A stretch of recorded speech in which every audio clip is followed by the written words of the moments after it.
بسم اللہ الرحمن الرحیم۔ عزیز طلباء السلام علیکم۔ سال اول کا آج کا جو چیپٹر ہے ہمارا ٹائٹل ہے سفارش۔ لکھنے والے ہیں احمد ندیم قاسمی۔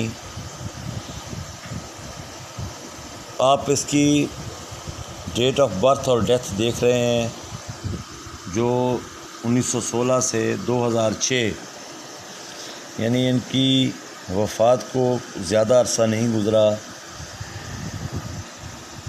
سفارش افسانہ پڑھنے سے پہلے میں آپ کو احمد ندیم قاسمی کا مختصر تعارف کروا دیتا ہوں۔ احمد ندیم قاسمی کا پورا نام احمد شاہ تھا، اصل نام تھا احمد شاہ ندیم قاسمی۔ بہت معروف شاعر، افسانہ نگار، ادیب اور صحافی گزرے ہیں۔ یہ کوالٹیز وہ تھیں جو مولانا ظفر علی خان میں تھیں، ان کے اندر بھی وہی کوالٹیز ہیں۔ پنجاب کے ضلع خوشاب میں پیدا ہوئے اور ابتدائی تعلیم تو انہوں نے اٹک اور شیخو پورہ میں حاصل کی۔ ایسی کالج بہاولپور سے انہوں نے BA کیا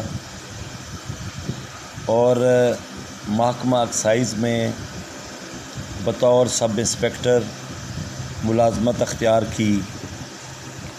کچھ عرصے بعد مستعفی ہوئے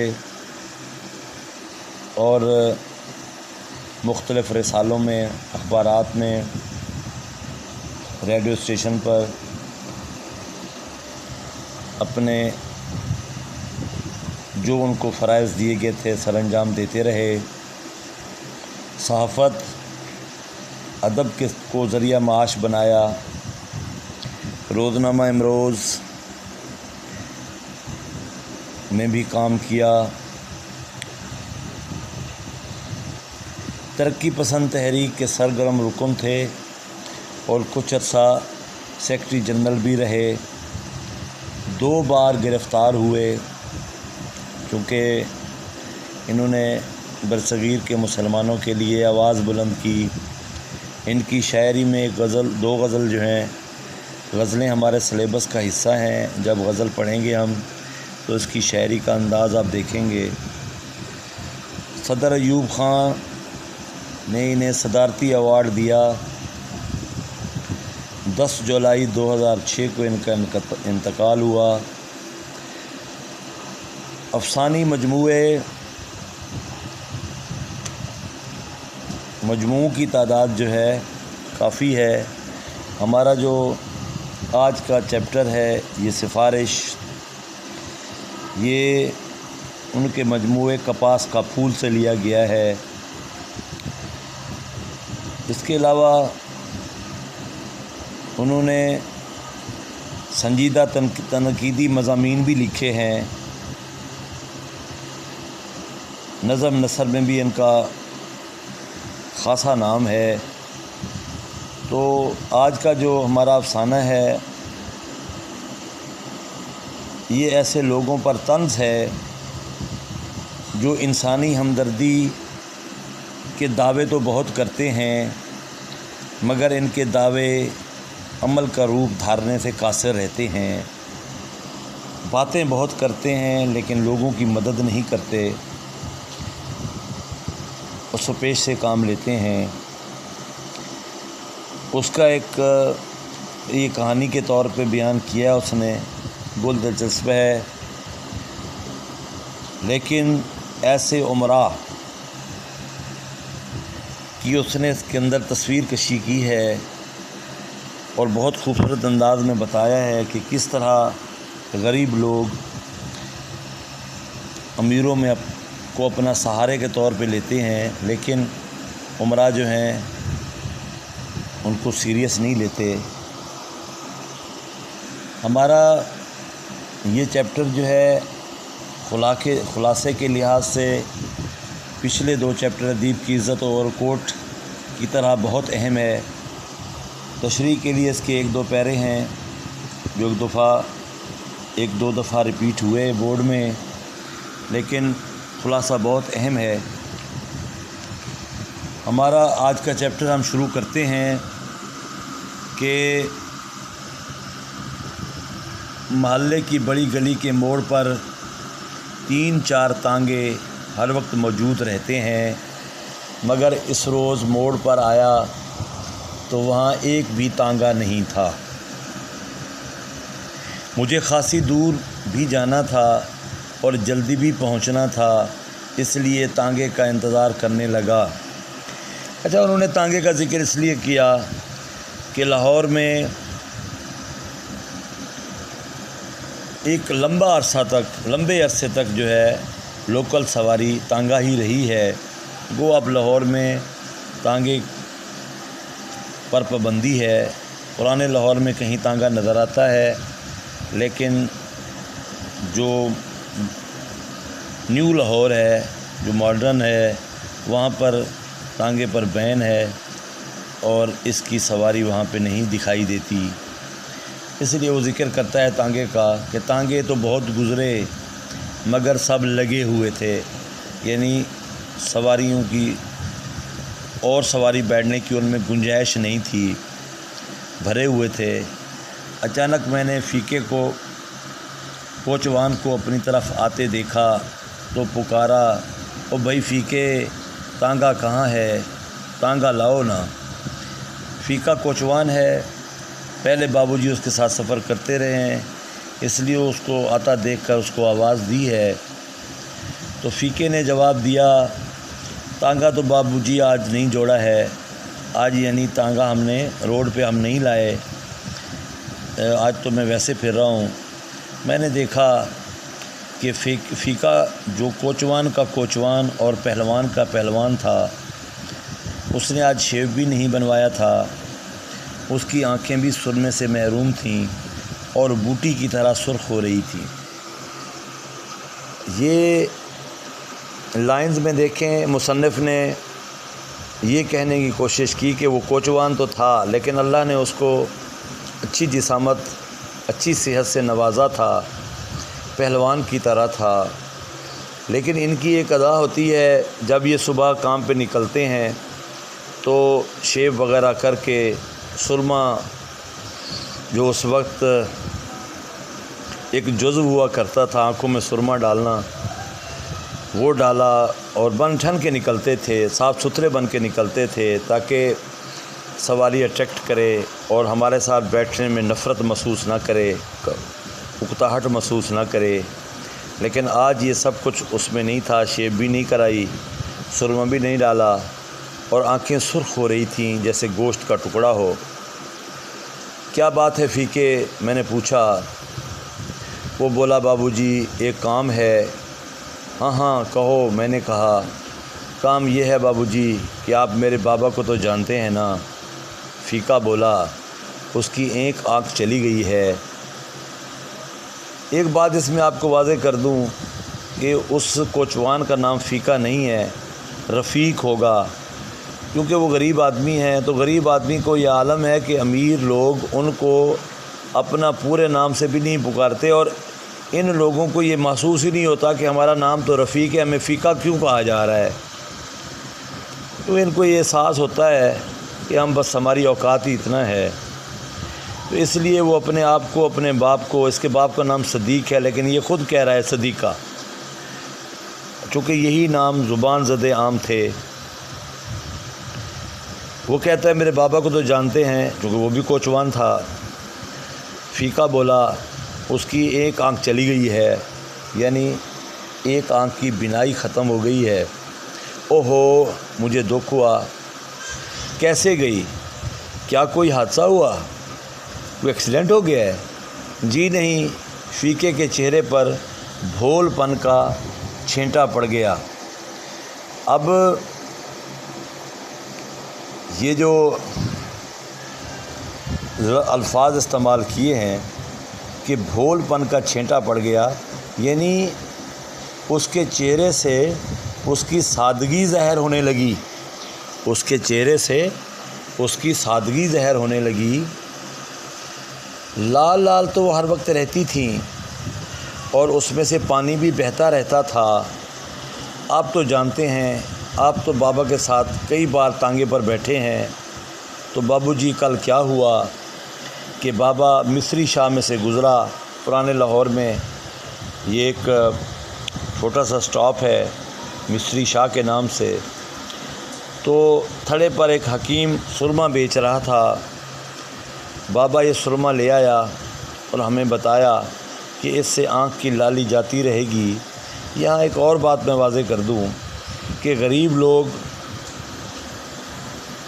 چونکہ ان کے پاس پیسے کی فراوانی نہیں ہوتی، تو وہ پیر فقیر، گنڈا تویز، حکیم، نیم حکیم کے پاس اس لیے جاتے ہیں بیچارے کہ تھوڑے پیسے میں شاید کام ہو جائے، اور بسا اوقات وہ اس کا نقصان اٹھاتے ہیں۔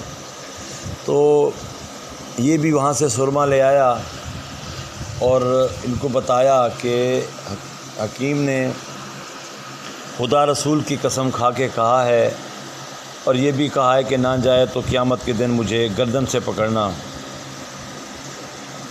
کہ لالی تمہاری آنکھ کی ختم نہ ہو تو میں قیامت کے دن تمہیں حساب دوں گا۔ اچھا، ہم لوگ یہ باتیں بڑی آسانی سے کر جاتے ہیں، ہمیں نہیں پتہ کہ قیامت کے دن ہمیں ان کا کتنا کڑا حساب دینا ہوگا۔ میں نے بھی کہہ دیا کہ حکیم خدا رسول کو بیچ میں ڈال رہا ہے تو ذرا سا لگا لے، کیونکہ غریب لوگوں کا اعتماد، بھروسہ بہت زیادہ ہوتا ہے عمرہ کی نسبت۔ تو حکیم خدا رسول کو بیچ میں ڈال رہا ہے، تھوڑا سا لگا لو۔ اماں نے بھی یہی صلاح دی، یہی مشورہ دیا۔ اس نے لقمان حکیم حکمت کا بادشاہ یہ پڑھا۔ یہ پرانے زمانے میں لوگ کوئی دوائی پیتے، کھاتے، لگاتے تو یہ کہہ دیا کرتے تھے کہ لقمان حکیم حکمت کا بادشاہ، اور سلائی پھیر لی۔ بس پھر کیا تھا بابو جی، قسم کھا کر کہتا ہوں کہ جب سے اب تک آنکھ لگی ہو، بابو جی آپ تھک تو نہیں گئے؟ سگریٹ والے کی کرسی اٹھا لاؤں؟ یہ ہے ریسپیکٹ غریب آدمی کے دل میں، امیر آدمی کی۔ اس کو یہ بہت بڑا احسان اس کا سمجھ رہا ہے کہ وہ اس کی بات سن رہا ہے، اور یہ بھی اس کی مہربانی ہے۔ کیونکہ ایک شاعر ہیں خورشید رضوی، ان کا ایک شعر ہے کہ دو حرف تسلی کے جس نے بھی کہے اس کو، دو حرف تسلی کے جس نے بھی کہے اس کو، افسانہ سنا ڈالا، تصویر دکھا ڈالی۔ اس کے بقول اس وقت فقہ مجھے ایسا لگا جیسے اس کے چوڑے چکلے سینے پر گڈے کا حیران سر رکھا ہوا ہو۔ چوڑا چکلا سینہ، پہلے تو گڈا جو ہے یہ گڑیا کا مذکر ہے، یہ اس لیے اس نے کہا کہ اس کا مفہوم کچھ ایسے بنے گا کہ فقہ جسمانی اعتبار سے بہت تندرست اور توانا تھا، مگر اس کی باتوں سے بچوں کی سی معصومیت، سادگی اور بھول پن ٹپکتا تھا۔ میں نے کہا تم بھی حد کرتے ہو فقہ، اب آگے بھی کہو نا۔ پھر کیا ہوا؟ فقہ کی آنکھوں میں ممنونیت کی نمی جاگی، ممنونیت کی نمی جاگی، یعنی اظہار تشکر کیا، احسان مندی کا جذبہ نمایاں ہوا، اس کی آنکھوں میں پانی آ گیا۔ یعنی بابو جی کتنے مہربان ہیں کہ کرسی بھی نہیں اٹھوانے دی اور کھڑے کھڑے میری ساری بات سن رہے ہیں، یہ ان کا شکریہ ہے۔ میں نے کہا اچھا، وہ بولا بس بابو جی خدا آپ کا بھلا کرے، رات تو چیخ چاخ کے گزار دی، روتے پیٹتے گزار دی، پھر صبح کو محلے کے سارے کوچوان اکٹھے ہوئے۔ ظاہر ہے کہ جب کوچوان بیمار ہوگا تو اس کی تکلیف کو دیکھتے ہوئے اس کی عادت کو اس کیٹیگری کے لوگ ہی آئیں گے۔ کون امیر آدمی جو ہے غریب آدمی کے پاس اس کی تکلیف پوچھنے جاتا ہے؟ کوچوان ہی آئے، ان میں سے چچا شیدے، یہ بھی آپ دیکھیں شیدہ نام نہیں ہوگا، رشید ہوگا۔ تو چونکہ غریب ہے بس اس کا نام بھی پورا نہیں کہا جا رہا، شیدہ، کہ پوست کے ڈوڈے پانی میں ابال لو اور اسی پانی سے آنکھ دھو۔ اس کا مشورہ دیکھیں، پوست کے ڈوڈے دیکھیں، پوست کا ڈوڈا جو ہے ایک پودے کا پھل ہے جس میں سے خشخاش بھی نکلتی ہے۔ پوست کی گوند یا اس کے رس سے ایک نشہ جو ہے، نشہ آور چیز افیون بھی تیار کی جاتی ہے، اور کہتے یہ لے لو، اس کو پانی میں ابالو اور اس پانی سے آنکھیں دھو، ٹھیک ہو جائے گی۔ اس کے مشورے پہ عمل ہوا، اس سے آنکھیں دھوئیں، بابا اسی طرح تڑپتا رہا۔ پھر کسی نے کہا کہ پالک کا ساگ ابال کر باندھو، اور جب باندھا وہ جب کھولا تو بابا نے صاف کہہ دیا کہ اب کیا جتن کرتے ہو، کیا کوششیں کر رہے ہو، آنکھ کا دیا تو بجھ گیا، اب تو میں اندھا ہو گیا ہوں۔ یہ پیرے کا بھی نشان لگا لیں کہ فیقے کی آنکھ میں ممونیت کی نمی جاگی سے لے کر بجھ گیا، یہاں تک یہ پیرا آتا ہے۔ ہمارے گھر میں تو پٹس پڑ گئیں بابو جی، ماتم شروع ہو گیا، رونا پیٹنا شروع ہو گیا۔ اسے ایک ہسپتال میں لے گئے، پھر دوسرے میں لے گئے، دونوں میں جگہ نہیں تھی، یعنی اس غریب آدمی کو کہیں کسی ہسپتال میں انٹری نہ ملی۔ دوپہر کو راج گڑھ کے ایک نوجوان نے بتایا کہ اس کا سالہ میو ہسپتال میں چوکیدار ہے۔ عہدہ دیکھیں، میو ہسپتال لاہور کا بڑا ہسپتال ہے، بہت مشہور دنیا میں، وہاں اس کا سالہ چوکیدار ہے۔ سفارش دیکھیں بہت بڑی، اس کی سفارش سے جگہ تو مل گئی پر برانڈے میں، یعنی برآمدے میں، اندر وارڈ میں، کمرے میں تو کجا، اس کو باہری جگہ ملی۔ وہ بھی کوئی ایسی بات نہیں بابو جی، کہتا ہے کوئی مسئلہ نہیں ہے، ہم غریب لوگ ہیں، کوئی بات نہیں، اندر تو آنے دیا۔ پر بابو جی شام ہونے کو آئی ہے اور ابھی تک کوئی ڈاکٹر تو کیا، کوئی نرس بھی ادھر نہیں آئی۔ آپ صاحب لوگ ہیں، یہ دیکھیے ہاتھ باندھتا ہوں۔ ہاتھ جوڑ دیے اس نے، میرے ساتھ چل کر کسی ڈاکٹر سے یہ کہہ دیجئے کہ صدیقے مریض کو ذرا دیکھ لیں۔ یہاں ایک میں آپ کو آبجیکٹو بتاتا ہوں کہ صدیقہ جو میں نے پہلے بتایا اسی مریض کا نام ہے، اس کے باپ کا نام ہے، کہ ہاتھ باندھتا ہوں کہ آپ چلیں اور چل کر ان کو کہیں کہ اس غریب کو بھی دیکھ لیں۔ میں نے کہا وہاں ایک ڈاکٹر ہے، ڈاکٹر عبدالجبار، ان سے میرا سلام کہو، کام ہو جائے گا۔ یعنی اتنا کہانی، اتنا پریشانی اس کی سننے کے بعد بابو جی نے وہاں جانا گوارا نہیں کیا، بلکہ اس کو ایک اور ٹرک کی بتی کے پیچھے لگا دیا کہ وہاں ایک ڈاکٹر ہے جبار، اس کو میرا سلام کہو، کام ہو جائے گا، نہ ہوا تو کل میں تمہارے ساتھ چلوں گا۔ تکلیف والے کو پتہ ہوتا ہے کہ ٹائم کیسے پاس ہوتا ہے۔ اس کو کل کی پیشی دے ڈالی۔ اس وقت مجھے ایک دعوت پہ جانا ہے، کام دیکھیں بہت امپورٹنٹ تھا، دعوت پہ جانا ہے، نام یاد کر لو ڈاکٹر جبار۔ فیقہ میرے بہت سے شکریہ ادا کر کے چلا گیا۔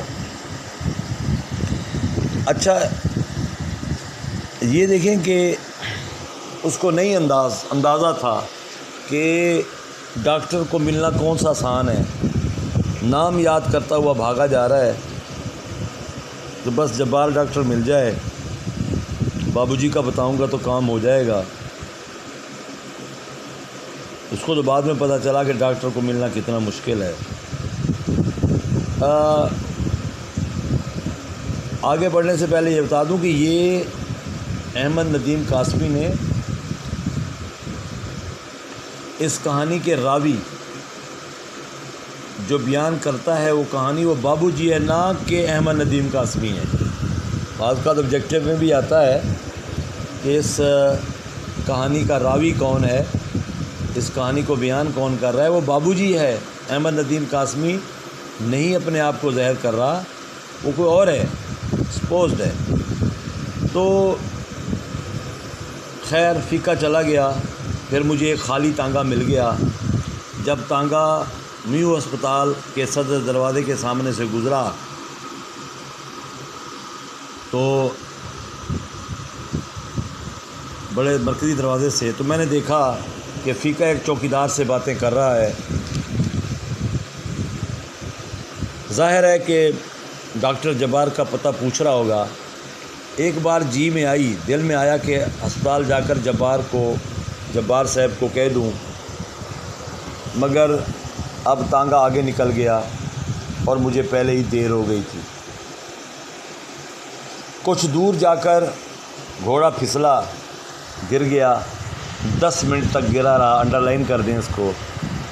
پھر جب اٹھا اور چلنے لگا تو یکایک جبار صاحب کا سکوٹر میرے تانگے کے قریب سے زن سے گزر گیا، تیزی سے گزر گیا۔ جبار صاحب میں چلایا، مگر جبار صاحب میری آواز سے تیز نکلے، وہ چلے گئے، نہیں رکے۔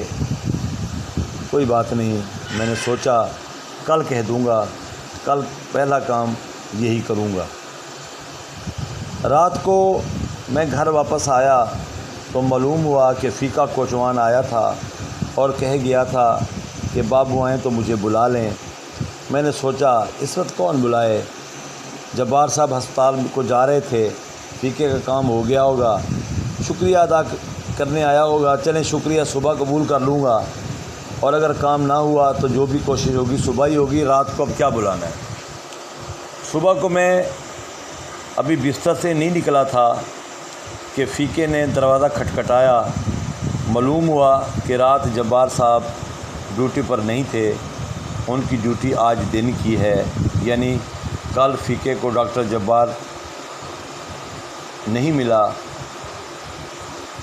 تو وہ آج دن کو ہی اس نے آنا تھا، اس لیے صبح صبح میرے پاس پہنچ گیا کہ میں جا کے اس کو کہوں۔ تو آگے کی بات پھر انشاءاللہ اس چیپٹر کی وہ کل کنٹینیو کریں گے۔